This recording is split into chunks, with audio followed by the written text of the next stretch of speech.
India jangan tipu, saya suka nampak.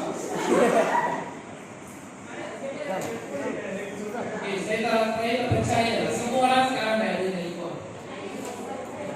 Kalau tak ada telefon, kita ada shock. Betul. Sekarang tengok media masa semua negatif. So, adik-adik sila abaikan mesej-mesej negatif dan juga follow apa yang mesej yang disebarkan adalah positif. Perlu ikut. Faham?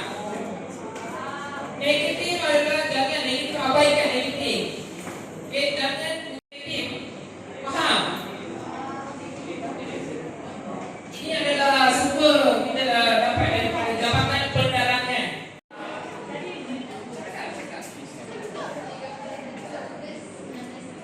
Betul. Ya.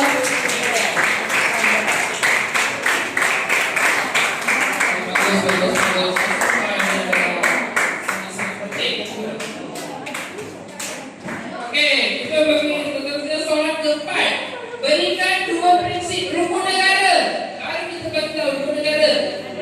Ada 5 prinsip.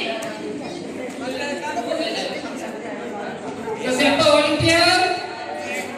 Ada.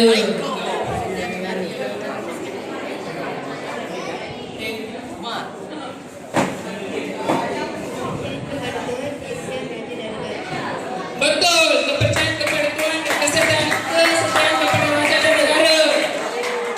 Malaysia, kepentingan. Ada. Orang lain, volunteer. Ada. Kepentingan perpaduan kaum di Malaysia, seperti saya buat slide tadi.